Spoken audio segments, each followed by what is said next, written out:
Hi guys! Welcome back to my YouTube channel, and for today's video, we will going to talk about netizenship and netiquette in online community. Let's get started. So first, let us define netizen. So netizen is a person who actively involved in online community. For example, me, and also you. So we are involved in an online community such as Facebook, Twitter, Instagram, YouTube, and any other apps that we are involving with. And the word netizen is a combination of two words, internet and citizen. So combined together, we are called citizen of the internet. So for number two is netizenship. Netizenship is a combination of netizen and relationship. So internet, citizen, and relationship. We have a relationship to the internet because we are involved with it, such as Facebook, Twitter, and all of the social media platforms. The third one is netiquette. It is a combination of the word network and etiquette. In this, we can express who we are, what appropriate manners we can give to the social networking sites, what behavior we can show to them. So we must observe proper netiquette in dealing with social networking sites. We should observe proper netiquette. Etiquette and network, proper netiquette. So now, let us proceed to Netiquette Guidelines. Online netiquette is important. Why? Because we are dealing different people.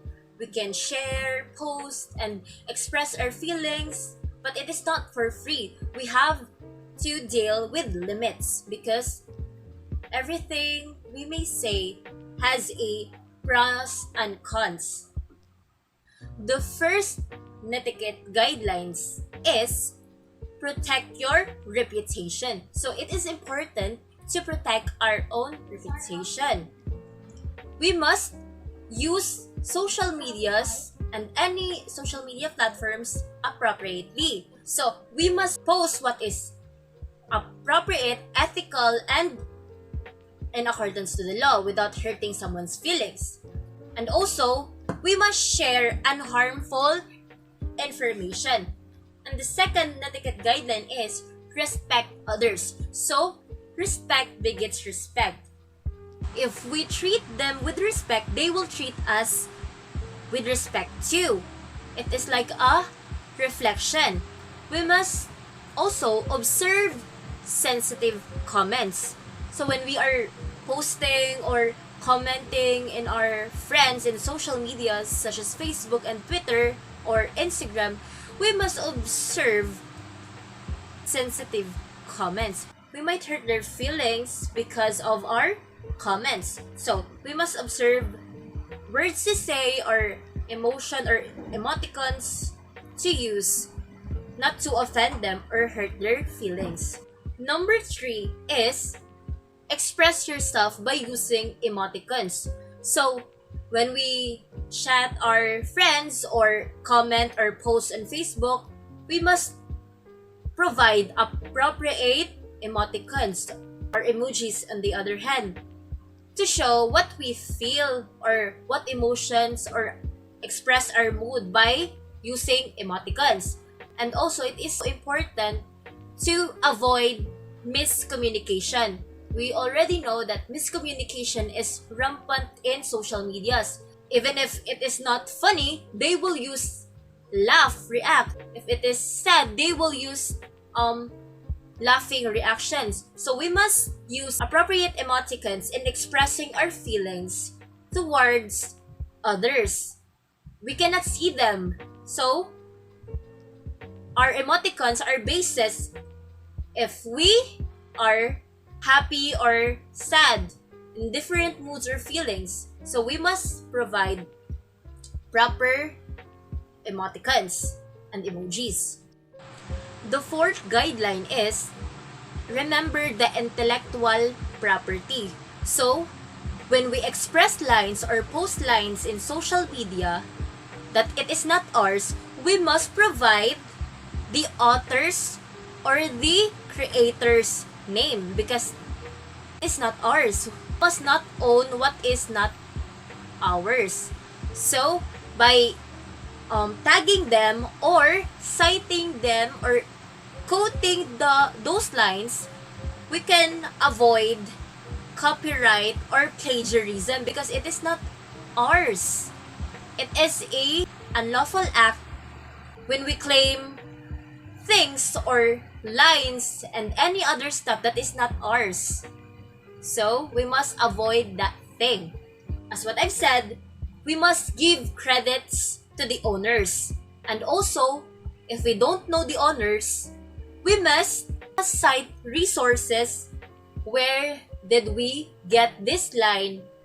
Or what links and etc. Because we are referring to those lines and it is not ours. Acknowledgement to the creators or authors are important. So we must acknowledge the creators and also the authors of those lines, of the song, or quotations on the internet. The fifth Netiquette guideline is check the spelling, grammar, and punctuations. So whenever we post or soon to post something, we must check first the spelling because one word can change the whole sentence, the whole thought of what you are trying to say or express in your posts or comments.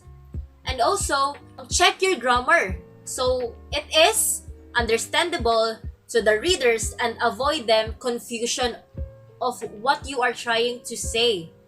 And also, using right punctuations can give the readers a good comprehension of what you post. Those punctuation marks might give them confusion of what you are trying to say. By checking it, you can be a good and effective content creator because your contents are understandable, the spelling is right, the grammar is correct and understandable.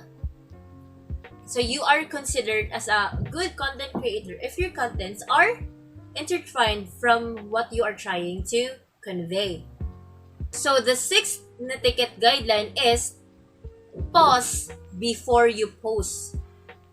Have you heard it in a radio that pause before you post, a social media reminder to everyone?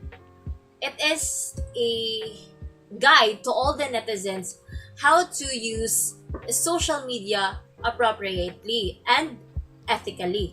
So before you post anything, you must consider the source. So check the source if it is reliable and based on facts. And also avoid insensitive comments. So show sensitivity, and if you really mean what you say, stand for it or be responsible. We must be a responsible netizen in an online community. The seventh Netiquette guideline is do not share your personal information. So we cannot always share everything in Facebook or in a social media networking sites because they are not our diary. We can not always express our feelings using those things. So we must minimize our post in social media. And also, we must customize friends we wanted to see our posts. It's either our family, our closest friends, our classmates, but not all. Because if we make it into public, the whole world will see your posts. Or you may keep your account private for your own safety. So in social media, in spreading information, your safety is in your hand because you are in control with your actions. The eighth Netiquette guideline is think who or what you are representing. So, if you are in school, you must characterize proper decorum, observe proper decorum, because you are wearing your uniform, you are representing your school. Do not make things get you into trouble or get your school into trouble because you are representing your school. And also, you are the daughter or the son of your parents. Your actions may reflect to the backgrounds of your parents. Who is your mom? Who is your dad? Why did they not teach you manners and right acts? Why you do like this and that? And also your entire family. So those people who witness your wrong acts or unlawful acts might label your family, parents, or school. So you must observe your actions because it is like a domino effect. When you fall, everything will follow. When you did something wrong, your school may reflect you. Your family may reflect you. So, observe proper decorum at all times, even in virtual or in a real scenario. So now I will leave you with a quote from Robert Chu. You are always responsible for how you act, no matter how you feel. So do not get red from your emotions. You must always consider the outcome of your actions. It might bring you down, and you must always be aware of your actions. Be responsible of the things you do because it might get you into trouble and put you into harm. That will be all, and thank you for listening, and I hope you've learned something from my discussion. I am Jarlene Gel Ortiz, and see you in my next vlog. Peace!